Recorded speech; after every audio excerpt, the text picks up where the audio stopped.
এই দেশের মানুষের কিছুটা আস্থা বেড়েছে, অ্যাপ্রুভাল রেটিং অনেক বেড়েছে বলে মনে হচ্ছে। এমনকি এনসিপির নেতাও পরিণত হয়েছে ডক্টর ইউনূস, মানে এনসিপির নেতা হিসাবে কিন্তু এখন আর নাহিদের নাম আমরা শুনি না, ডক্টর ইউনূসের নামেই আমরা বেশি শুনি। ডক্টর ইউনূসের মানে নিজেকে একটি নেতা হিসাবে, শাসক হিসাবে প্রতিষ্ঠিত করতে পেরেছেন বলে মনে হয়। সেই ক্ষেত্রে ইলেকশন যদি পরে হয়, ডক্টর ইউনূস সরকার যদি আরেকটু বেশি সময় থাকে, তাহলে কি অসুবিধা? আমরা কেন বিএনপিকে নিয়ে আসার জন্য এত অস্থির হয়ে উঠেছি, বা যারা নির্বাচন করে আসবে তাদের জন্য অস্থির হয়ে উঠেছে? সরি, প্রশ্নটা লম্বা হয়ে গেল, আমি আর কথা বলছি না। কামাল ভাইকে শুনে আমরা তুষার ভাইকে শুনবো। না, এখানে একটা কথা আমি বলি আপনাকে, ডক্টর ইউনূস ভালো করছেন কি মন্দ করছেন এটা তো আমার দেখার বিষয় না রে ভাই। না, কেন আমি বলি, ডক্টর ইউনূস কোন সরকারের প্রধান? উনি একটা অন্তর্বর্তী সরকারের প্রধান। অন্তর্বর্তীকালীন সরকার মানেটা কি? মানেটা হলো একটা রেগুলার গভর্নমেন্ট আসবে, যতদিন সেই রেগুলার গভর্নমেন্টটা না আসে ততদিন সরকারটাকে পরিচালনার জন্য এবং ওই রেগুলার গভর্নমেন্ট আনার জন্য যে নির্বাচনটা হবে, সেই নির্বাচনটা অবাধ এবং নিরপেক্ষ করার জন্য একটা সরকার দরকার। সেটি হলো ডক্টর ইউনূসের সরকার। এই কথা কিন্তু মাথায় রাখতে হবে। কাজে এই সরকার তো রেগুলার গভর্নমেন্টের মতো কাজ করবে না, এবং অন্তর্বর্তী সরকার, আপনি যেগুলো আমরা সাফল্য বললাম, আমরা কিন্তু এগুলি একটাও অস্বীকার করছি না। রমজানের শাকসবজির দাম কম ছিল, কোনো সন্দেহ নাই। চালের দাম কি কম ছিল? তেলের দাম কি কম ছিল? ছিল না। এখন আপনি বলবেন যে চাল তেল নিয়ে কিন্তু কামাল ভাই, গত রমজানে সবকিছুর দামই বেশি ছিল, চালের দামও বেশি ছিল, শাকসবজির দামও বেশি ছিল। এবার শাকসবজির দাম কম, এটা আমাদের জন্য একটা রিলিফ না? রিলিফ, অবশ্যই রিলিফ, আমি অস্বীকার করছি না। রমজান তো শেষ, এখন কি হচ্ছে শুনেন।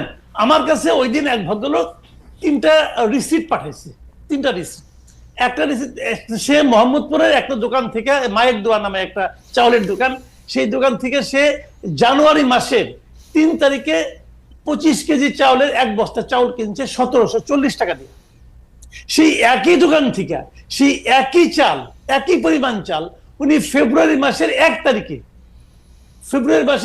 কিনছেন 1950 টাকা দিয়া। সেই একই দোকান থেকে একই পরিমাণ চাল, 25 কেজি চাল, উনি এপ্রিল মাসের 7 তারিখে কিনেছেন 2155 টাকা দিয়া। কথাটা খেয়াল করেন, 4 মাসের ব্যবধানে চাউলের দাম 1700 থেকে 2100 টাকা হয়ে গেছে, কিন্তু একই দোকানে একই জায়গায়। কাজেই এটা হলো রিয়েলিটি। আর গতকালকে তো আপনার তেলের দাম বেড়ে গেল 1 লাফে 14 টাকা। তো এখন আপনি যদি বলেন না তেলের দাম কম আছে, চাউলের দাম কম আছে, দাম বেড়েছে কিন্তু আমাদের ক্রয় ক্ষমতা বেড়েছে, বলতে পারেন ভাই। অনেক কথাই আগেও শুনেছি, এখনো শুনতে পারি। সেগুলি এক জিনিস। বিষয়টা কি হয়েছে আমি বলি, ডক্টর ইউনূস হলো একটা অসাধারণ পিআর পারসন। উনি জানেন যে কিভাবে পিআরের কাজগুলি করতে হয়।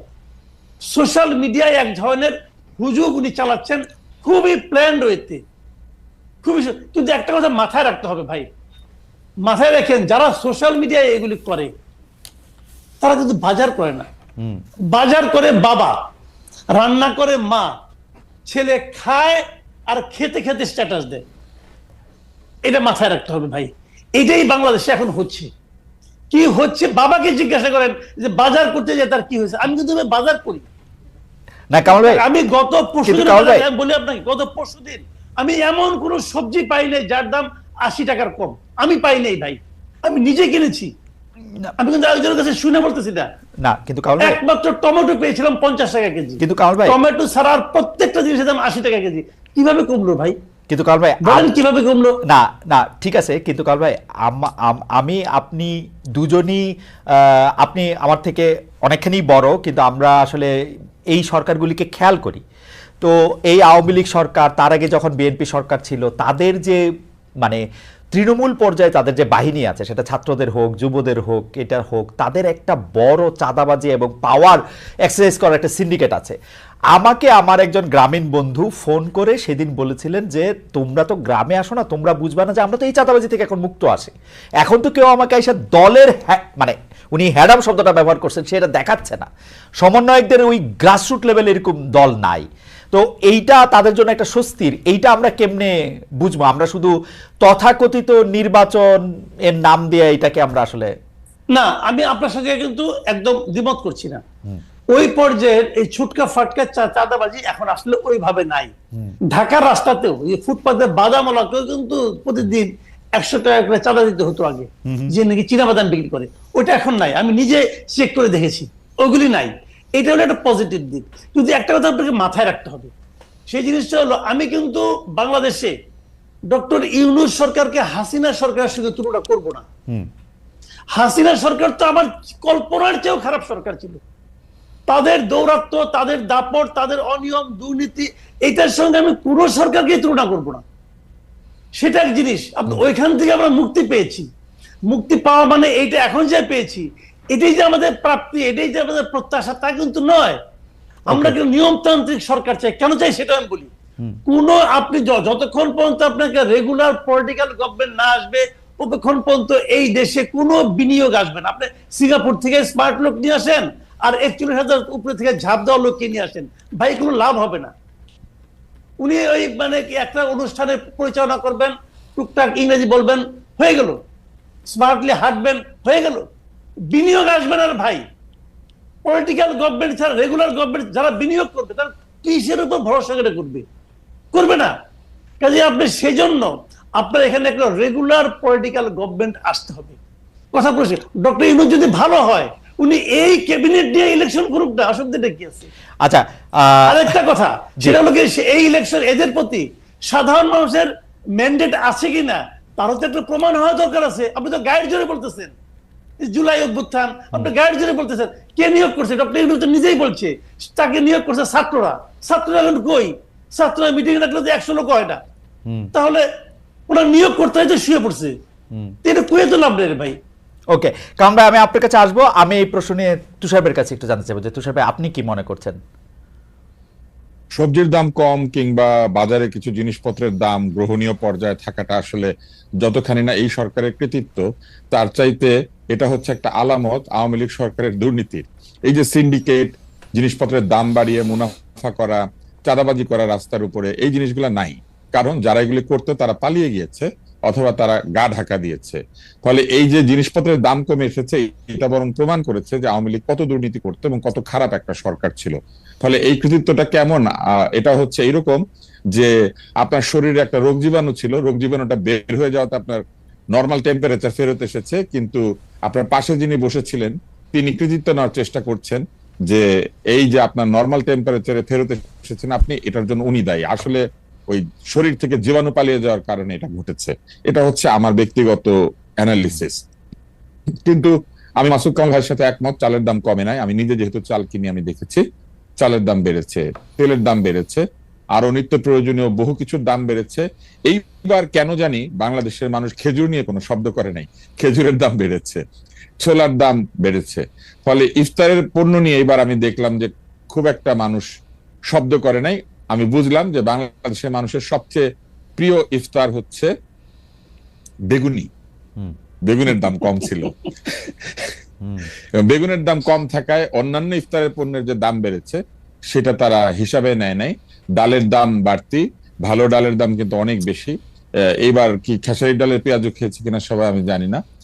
ফলে আমি বলবো যে সবকিছুর দাম কমেছে ঢালাও ভাবে, কথাটা ঠিক না। তবে শীতের সবজি এবং যে সবজিগুলি সবুজ সবজি, এই সবজির দাম একটা দীর্ঘ সময় কম ছিল, এটা সত্যি কথা।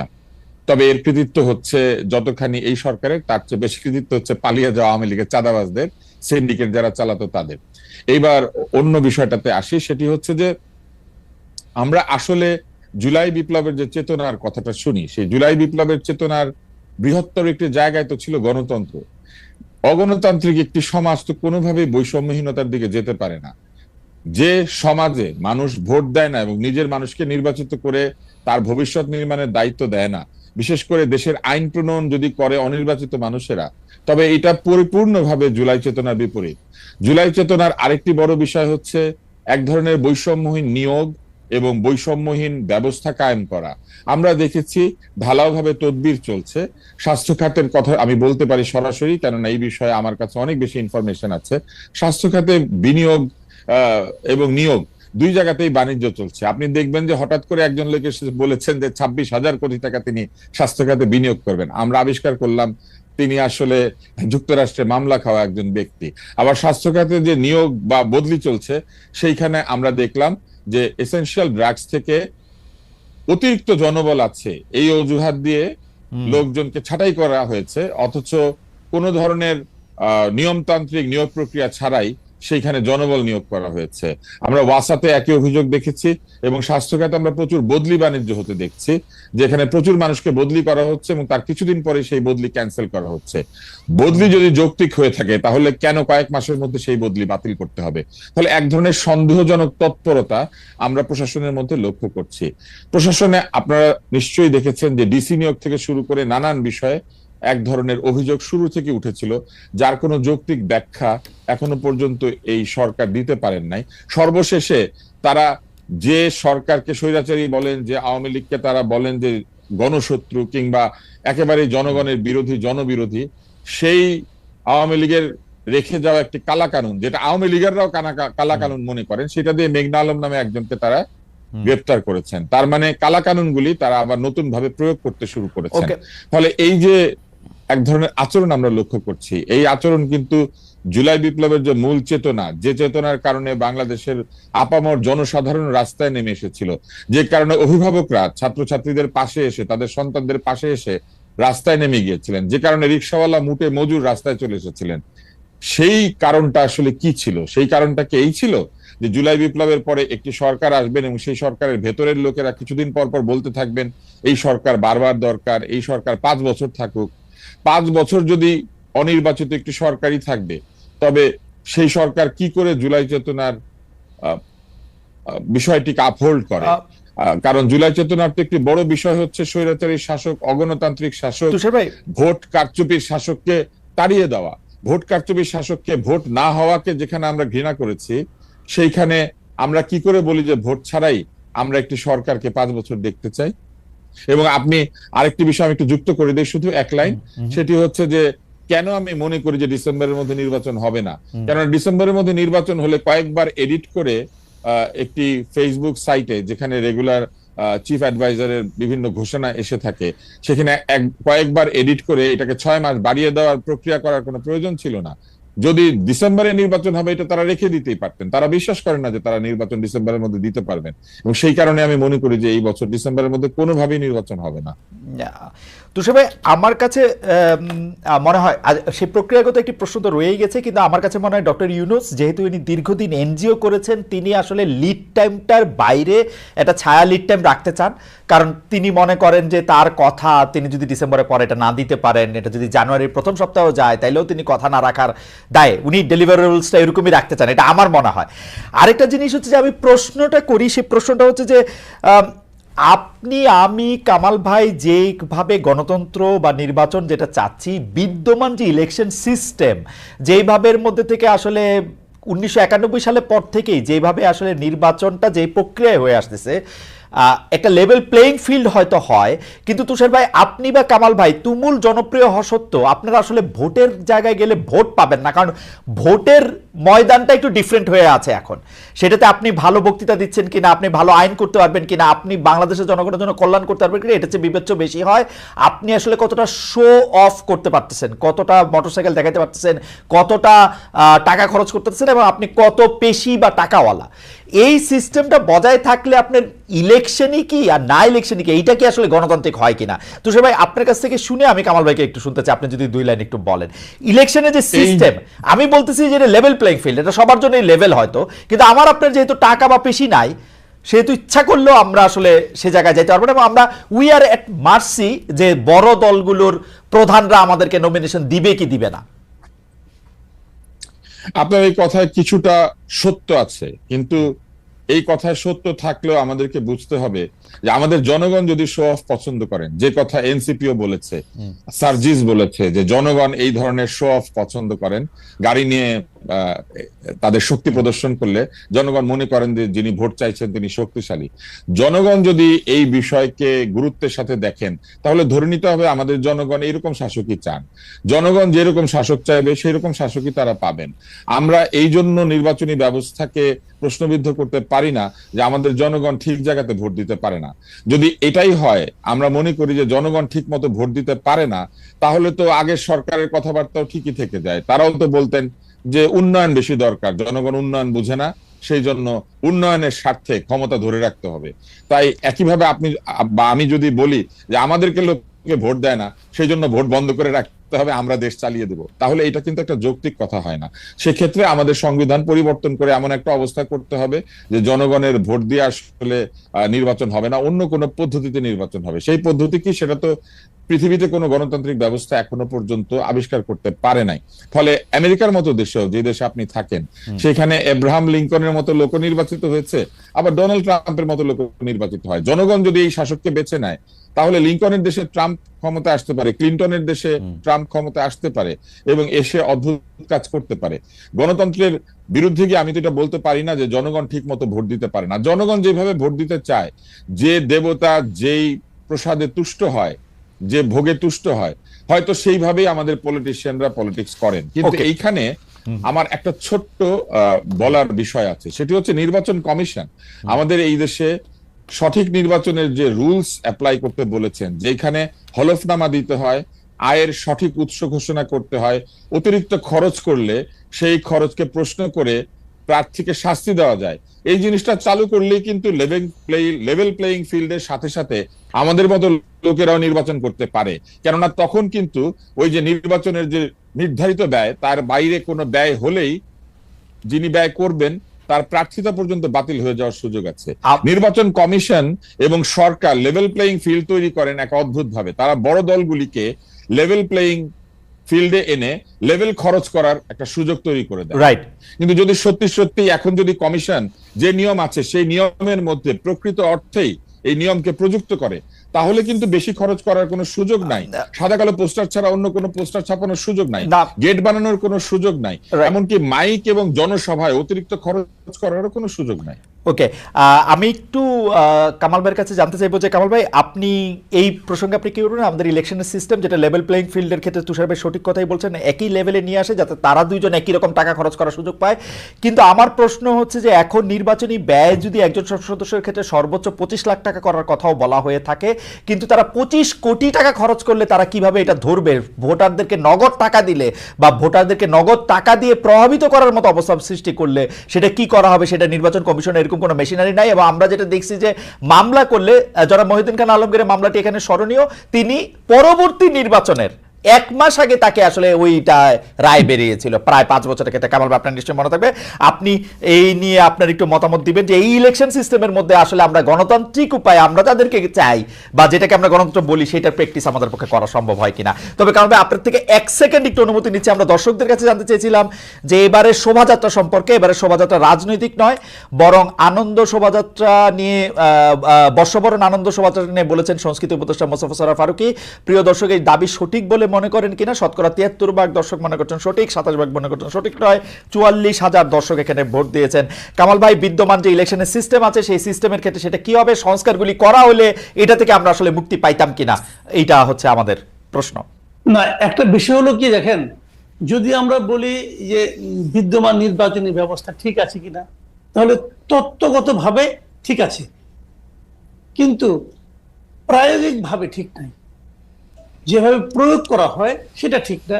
কিন্তু যদি আমি তাত্ত্বিকভাবে ধরি, কাগজে কলমে দেখি, তাহলে বিদেশের অনেক দেশের নির্বাচনী ব্যবস্থা যে আমাদের নির্বাচনী ব্যবস্থা মন্দ নয়।